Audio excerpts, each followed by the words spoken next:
Ladies and gentlemen, please have a good welcome for Nigel Farage. Rollo has set this meeting up, and I know there are many people in this room tonight who come from a business background. So I want to perhaps expand a little on some of the themes that Stephen talked about. I was invited to Twickenham earlier this year for the England-France game, and I was invited by a firm of employment headhunters. And so at the lunch, I said, well, of course, over 70% of your laws don't come from the British government, they come from the European Union. And the chief executive said, oh, Nigel, no, you're way off beam there, mate. He said, it's at least 95% of employment legislation comes from abroad. Now, we've touched tonight, our chairman and Stephen both touched tonight on the Agency Workers Directive. The Agency Workers Directive came into being on the 1st of October this year. And the Chancellor of the Exchequer, George Osborne, not of course that he's ever had a job, but never mind, and George Osborne said that it was a pity, but there was nothing we could do about it. And the argument, ladies and gentlemen, has to be that if you're a nation, if you're a state, what you should do, if you're the Chancellor of the Exchequer, in the midst of a recession, when unemployment has reached a 17-year high, when youth unemployment has reached 20%, you should say, to hell with the Agency Workers Directive, we are going to put the interests of British people and British workers first.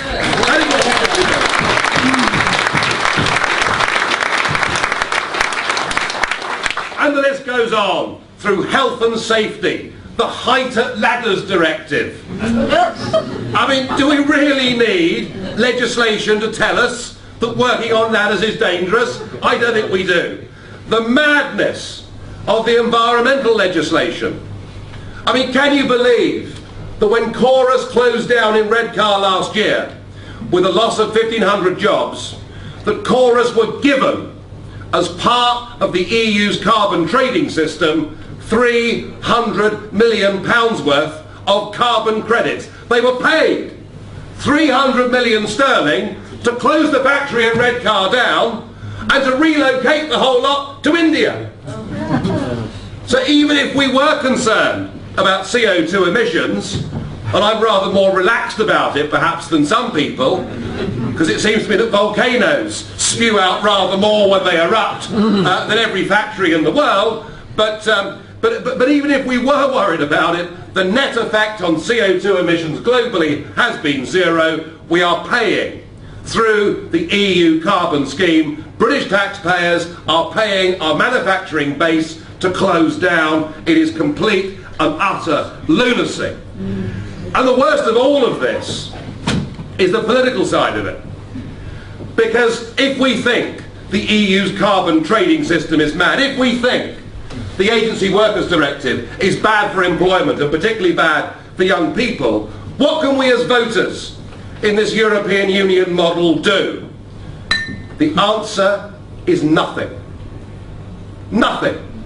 We are rendered impotent because the sole ability to propose legislation in the EU and the sole ability to amend or change legislation in the EU rests with the unelected European Commission.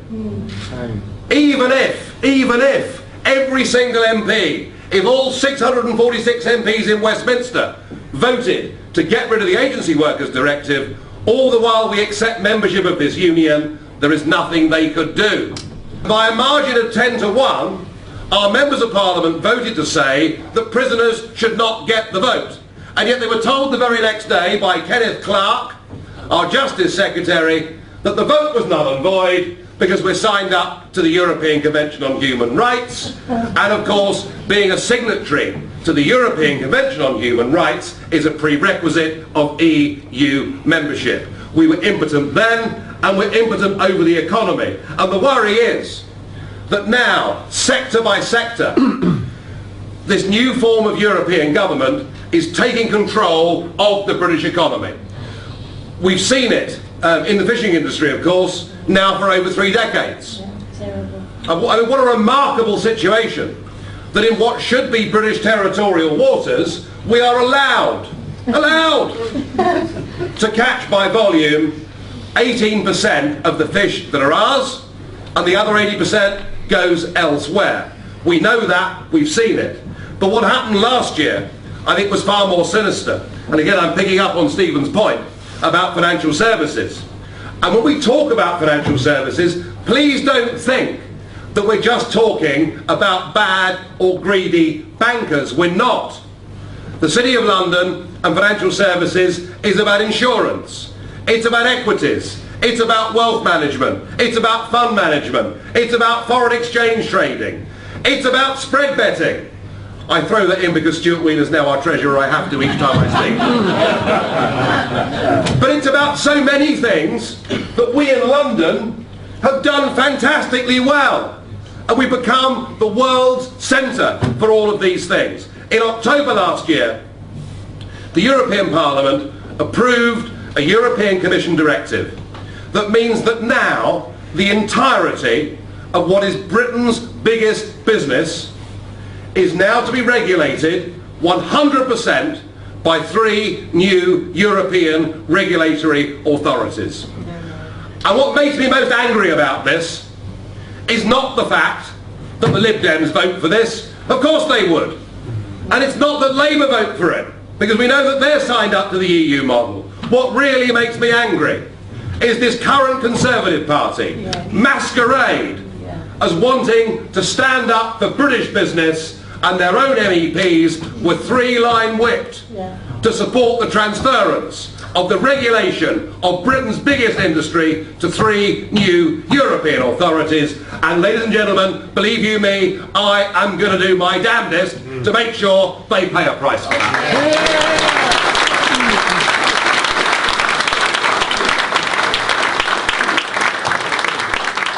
And what of trade? What of trade? We're living in a new global economy and nothing is going to change that. And in fact, as we in the EU decline, much of the new world is still growing. Much of it at 4 and 5% a year, as was mentioned earlier. And yet the most extraordinary thing about trade in the EU is that we, as the world's 5th largest merchanting and trading nation, are now completely forbidden, and I mean forbidden, from making our own trade deals with the rest of the world. This country has thrived and survived for over 5 centuries as a merchanting, trading nation. That is what we are. It's what we do. It's what we're good at. And we need to take back the ability to forge our own trade relationships with the rest of the world. And I tell you where a very good starting place would be. A very good starting place would be with an association of countries that now has within it 30% of the world's population, most of whom, William, have common law, all of whom speak English, many of whom are our own kith and kin. It's about time we re-established our relationships with trade, not just with our European neighbours, but with the Commonwealth.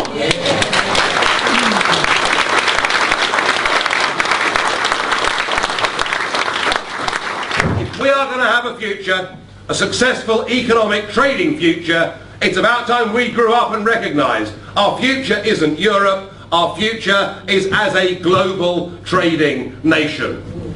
Now the question is, how do we do all of this? I predict tonight that British politics on this vital European question, which is racing up the agenda, isn't it, day by day by day, I predict that what will dominate politics over the next couple of years will be the promises of renegotiation. Yes, yes.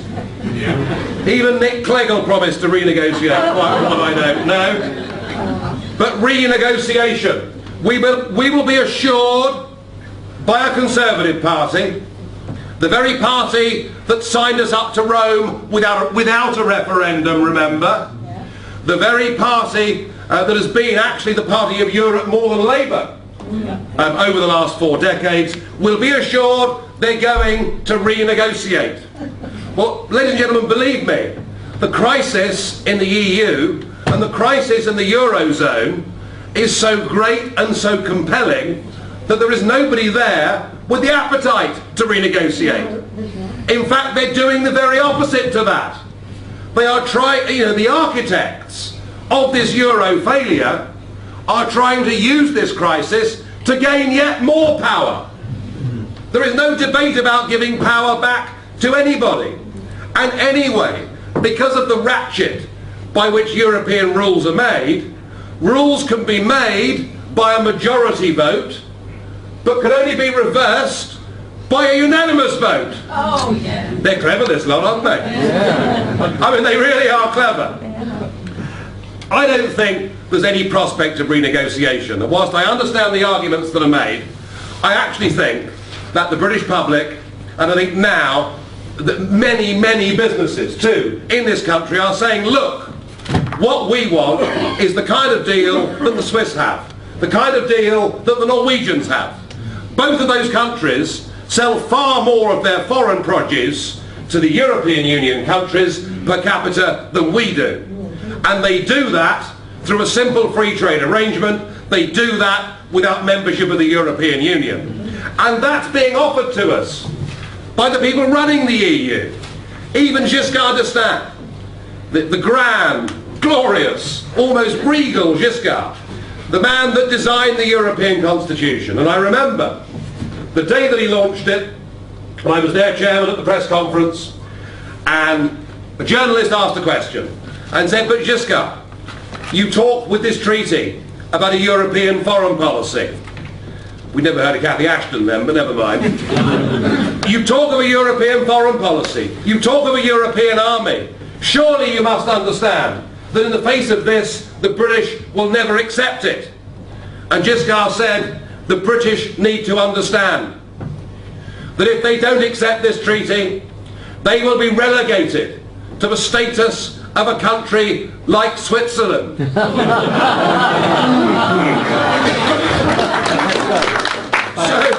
So it's perfectly clear, if all we want is a free trade common market deal that many of you in this room, I suspect, voted for back in 1975, it's on offer. And it's the right thing to do.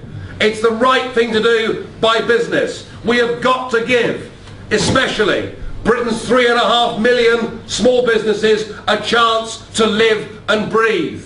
You cannot, as a small firm, put up with maternity rights, paternity rights, maximum working weeks, minimum wages. It all sounds lovely, doesn't it? No. But if we can't afford it, the people that actually get hurt are the workers themselves. And what we would advocate in an independent Britain is that small companies with less than 10 employees should be freed from many of these social market shackles. We have got to say that just so much of this green agenda, frankly, is rot, is costing us all a fortune on our electricity bills, and is not reducing CO2 anyway. And if there's an argument that says that the government can set up 10 or a dozen enterprise zones around the United Kingdom, why not make the whole UK economy an enterprise zone? Why not do that? None of this can be done from within the EU. And so the argument is, we're not coming out of the European Union because we can't bear it. We're coming out of the European Union because we want a better, brighter economic future. And we're coming out of the European Union because we want to take back our birthright. We want to take back that thing that those that went before us fought and defended, and in many cases sacrificed all they had to give, twice in the 20th century, not just so that we could be free people living in a democracy, but so that the whole of Europe could be free and living in a democracy. We want our country back, and we're damn well going to get it. Thank you.